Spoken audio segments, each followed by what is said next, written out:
Are you legally required to show your firearm to private security?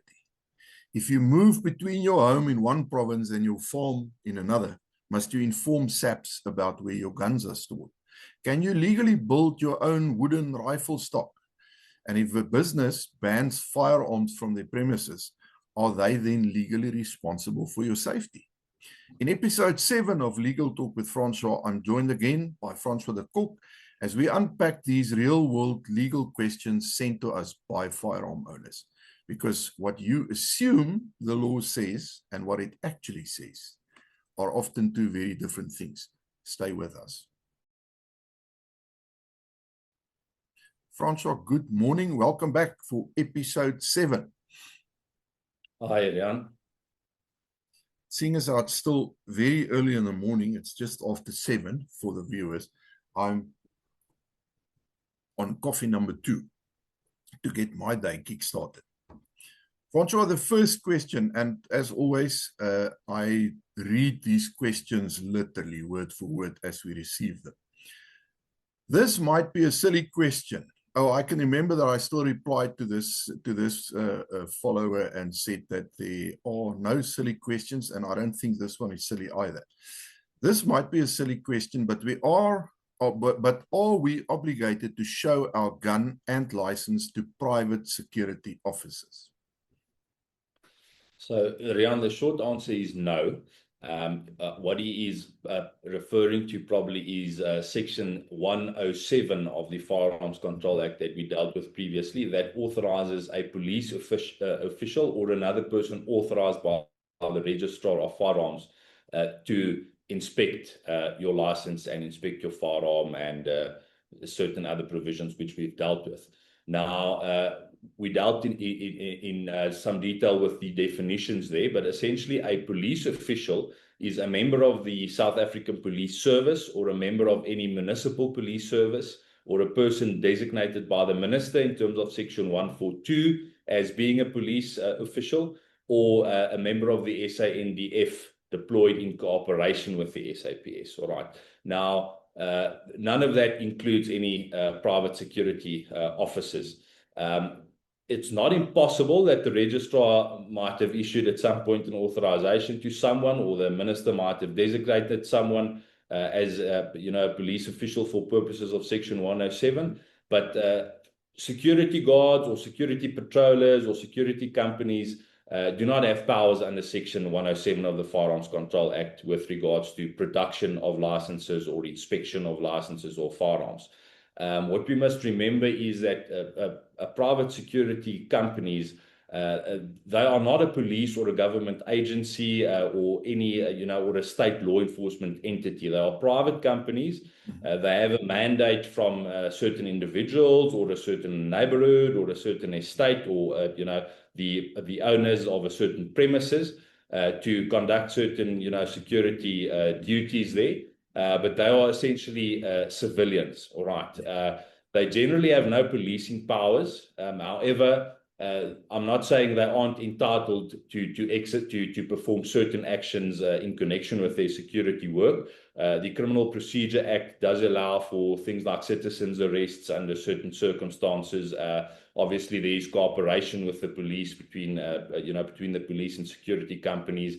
We also have CPF, which is not security companies. It's private civilians who, on a voluntary basis, form an association, if you could call it that basically is intended to function as the eyes and ears of the police. But you see them often operating in a bit of a similar role to security services or service providers.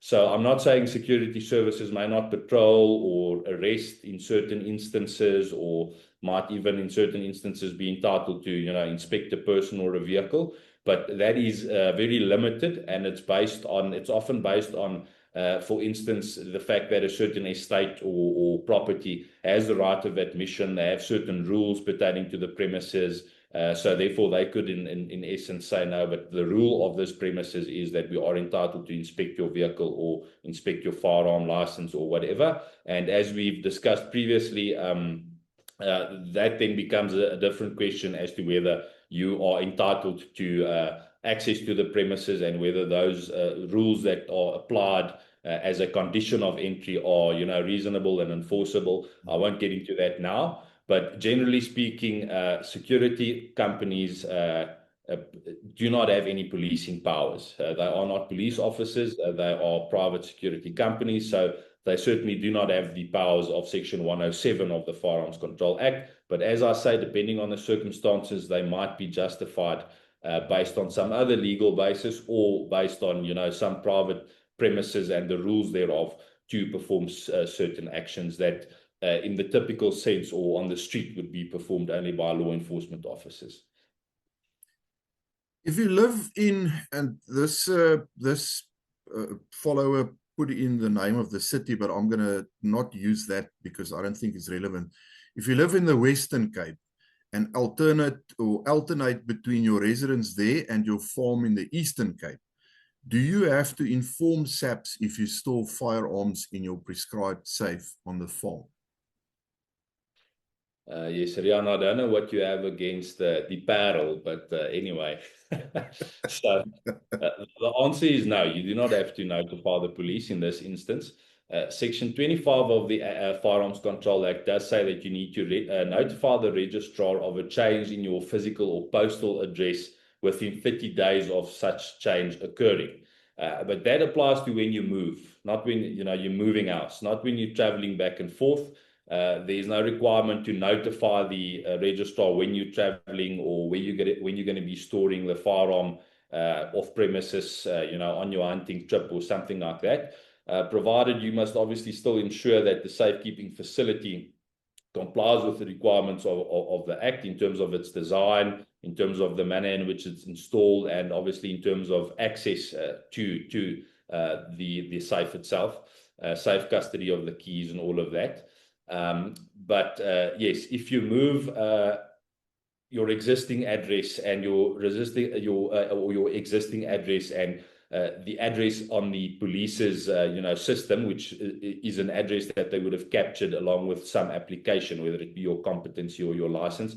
If that address is no longer accurate, you must go and change that. But obviously, many of us might have more than one residential address or alternating addresses or whatever, and you're not required then to go and inform the police of all of them or when you are at which one, but make sure at least that if you have moved premises and the premises listed on the police's records certainly is not your premises in any sense anymore, then within 30 days of that having occurred, you need to notify the police. But as far as traveling, going on a hunting trip, storing your firearm at a certain place for a certain limited time, you can do that, provided you just make sure you comply with the provisions of the Act.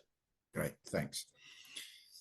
Let me see. We are not allowed to make certain alterations unless we are certified gunsmiths, but are we allowed to make our own wooden rifle stocks? Yes, you are. The fitting of stocks or alteration of stocks is not listed as a part of the prohibited work in Section 69 of the Act. In other words, work that only a gunsmith may perform.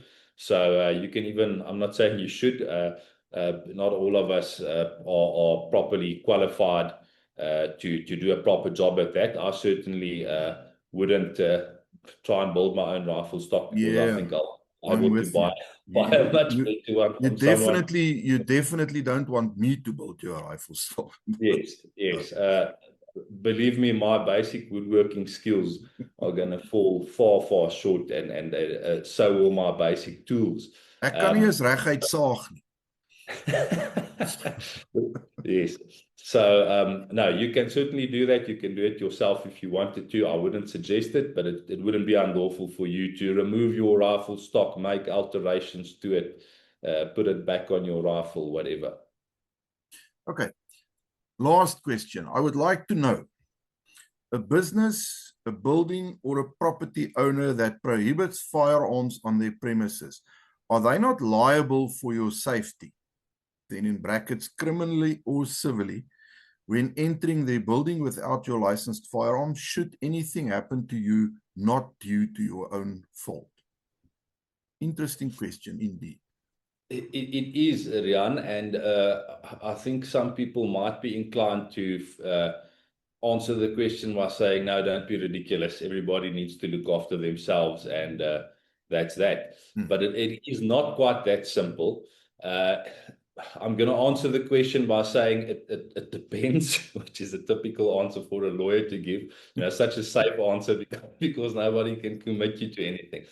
So the reason why I'm saying it depends is depending on where you are, a certain person or owner of a premises or whatever, and depending on the underlying relationship between you and that person or entity, there might be a certain duty of care, or there might not be, and that duty might be higher or lower depending on the relationship. Let's say, for instance, I am a person who, a guest in your guest house or something like that.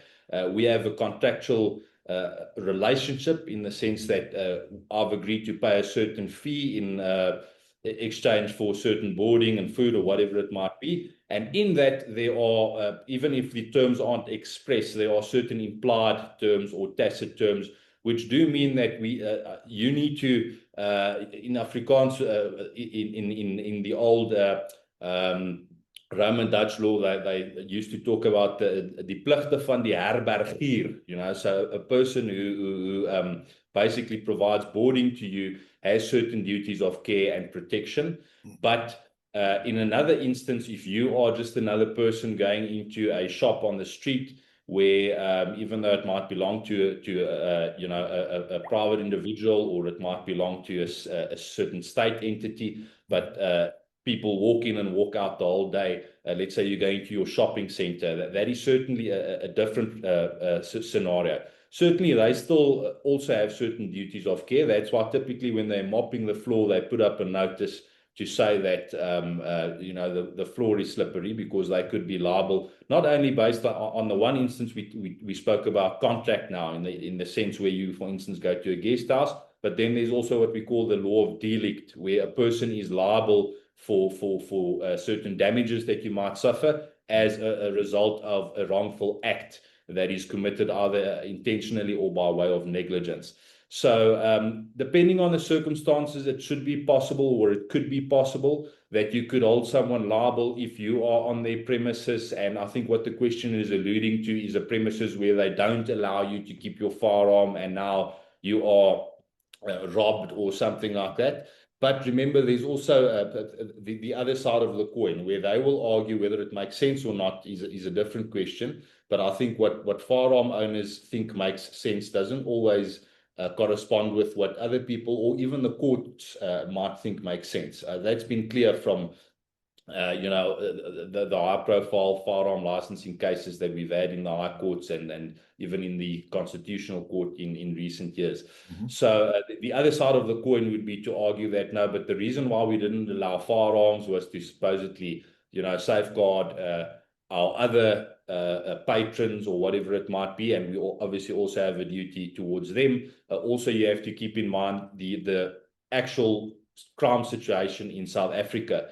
If you were to say the answer to the question is yes, you must always be protected by the owner of the shop or the government when you are in a government building or whatever, that would mean that they would have to basically have a armed, trained parade guard next to every person at all times, yes, to prevent something happening. So it's going to be a balancing act. There's also a important principle in our law that we call volenti non fit injuria, that basically says if you voluntarily take part in certain things, you assume, or you can be said to have assumed certain risk, and therefore you cannot cry foul or claim damages when that risk does then in fact materialize. An example would be typically boxers cannot sue one another, or rugby players cannot sue one another for having being injured by another player. Obviously, when it goes completely outside of the rules, and that it becomes a different argument.